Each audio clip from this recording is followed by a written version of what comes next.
Boker Tov. Shabbat Shalom, everyone. So good to see everyone. So good to see this year's Bar Mitzvah class. So good to see all the parents of many of the kids that are in religious school today here. Obviously, always good to see the regulars that are, we can rely on to be here every week after week. Can't see all of you on live stream or YouTube or whatever, but Shabbat Shalom to you too. It's an honor and privilege to stand before you today and deliver some words of Torah. I did just ask Jason how much time I had. He said as much as I want. So, I'm going to do my best Rabbi Mark impersonation today, complete with adjusting my talit many times. I have my multiple references here. I will not be doing an accent, and I did not memorize my talk, so bear with me. I have a couple other introductory remarks. Much to some's chagrin, but to others' rejoice, I will not be quoting Rabbi Jonathan Sachs today, even though that is the minhag, the custom here at Bonnet. But don't worry, Rabbi Mark will be back next week. 10 years ago this week, in the Hebrew calendar, on the fifth day of Elul, my partner, Beck, and I were married at a beautiful ceremony just down the street at Butch and Leslie's. Thank you. This is my wedding kippah, my wedding talit that Beck and I made together, and I'm wearing her name tag because she's not here.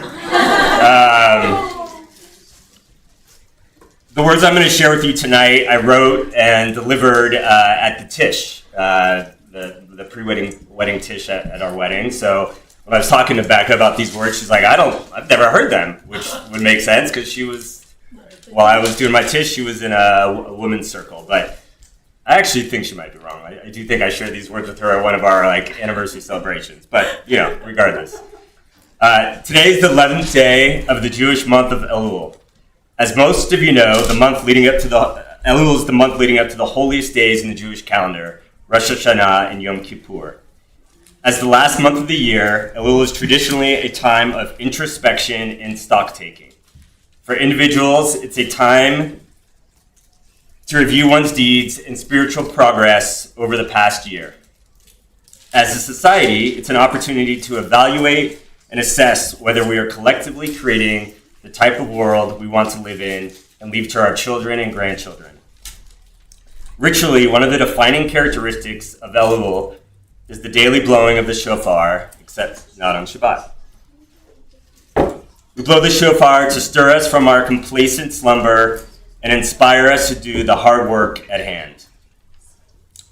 Speaking of hard work, allow me to pause here for a brief public service announcement, channeling Rabbi Mark.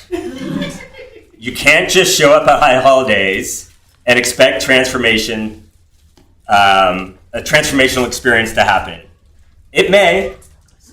Rabbi Mark and the other prayer leaders are pretty good at what they do. But you can increase your odds significantly if you take the time during Elul seriously and do the hard work of preparing for the high holidays.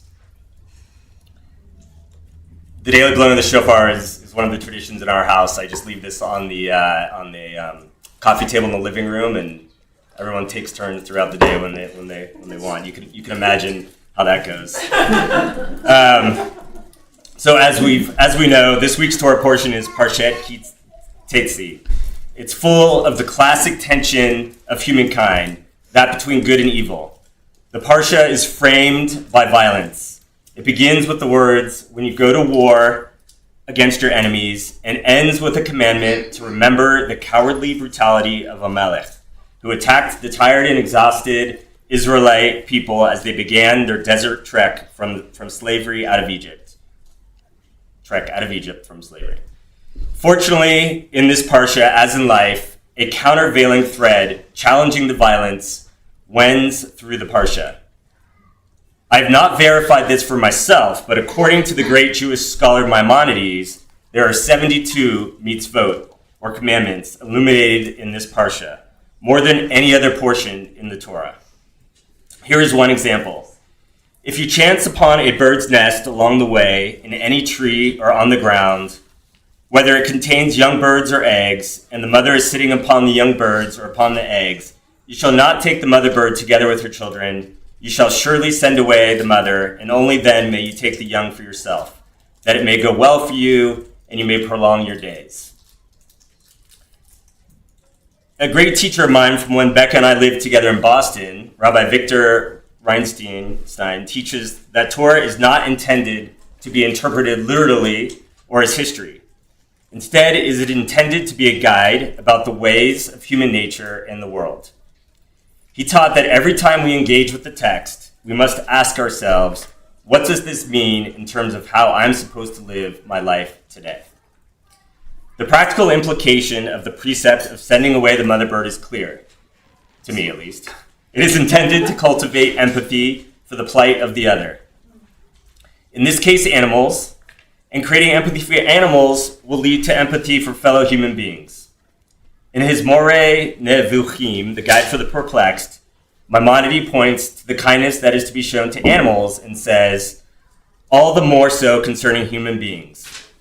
Empathy is the ability to imagine or experience, to understand the feelings, thoughts, and attitudes of another. The willingness to walk in another's shoes and to let those experiences guide your own decisions and actions in the world. A person can truly practice empathy only by putting aside their own self-interest and considering everything in the world as interconnected and part of a holistic whole. Jewish sages believed that through mitzvot, Jews could be trained to behave in a sensitive, caring, conscious manner, and that the behavior would bring about a revolution in consciousness that would lead to the Jewish vision of the Messianic age, when swords would be turned into plowshares, and peace, justice, and prosperity for all would blanket the world. If you've paid any attention to the news this week, this year, or pretty much at any point over the last 10 years since I first delivered this drash at my wedding, you know that we have clearly not reached the Messianic age yet. The us versus them mentality, the impulse to divide and distance that is so prevalent at the beginning and end of this week's Parsha, and is at the heart of every single problem in the world, is as strong as ever. Quick aside, this week, on Wednesday, as part of my Wexner studies that I also have the privilege of doing with Jason and Marcia, we looked at a Talmudic era midrash about Cain and Abel trying to divide up the world just between the two of them, the whole world, and how difficult it was. I'll read a little bit. This is from Bereshit Rabbah. And Cain spoke to Abel his brother, and it came to pass when they were in the field. What were they fighting about? They said, let's divide up the world. One took the earth, and one took the movable objects. One said, that land that you are standing on is mine. And the other said, what you are wearing is mine. One said, take it off, and the other said, fly. Because of this, Cain rose up against Abel, his brother, and slew him. So, if it's that hard for two individuals to divide up the whole world just between the two of them, all the more so for society to navigate getting along. Anyways, clearly as a society, we've failed to hit the mark this year. That revolution of consciousness I was talking about, it still eludes us. Is the Torah in this week's Parsha trying to tell us something by the sheer number of mitzvot and the fact that these mitzvot are sandwiched between acts of violence? Perhaps like the daily shofar blast during Elul, this Parsha is intended to be a wake-up call, a reminder of the type of world that could exist if we don't individually and collectively live a life full of empathy, compassion, and understanding for the other. In his commentary on this week's Parsha, Rabbi Samson Raphael Hirsch bids us to look beyond strife and to see our transformative role in creating a better world. I quote, "Justice and humanity will forever triumph over brutality and violence, and you yourself have been sent to help bring about that future by your personal example."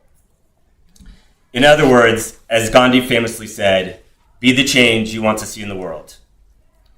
Change starts with the individual and one-to-one relationships, as we learned so acutely throughout Genesis. Collective worldwide empathy starts with individual empathy. Only when individuals have changed their consciousness will the collective consciousness be changed. A classic interpretation of the opening line of this parsha, when you go to war against your enemies, reframes the battle not as an external battle, but rather an internal battle between one's good inclinations and bad inclinations, which exist in all of us. How do we fight the inclinations within ourselves to hate, to judge, to separate ourselves from others, to feed into the global paradigm that leads to violence and subjugation of people and the environment? The ability to empathize comes from a place of love, a place of joy, of feeling happy and secure in the world. So to me, one answer for shifting individual consciousness is to shift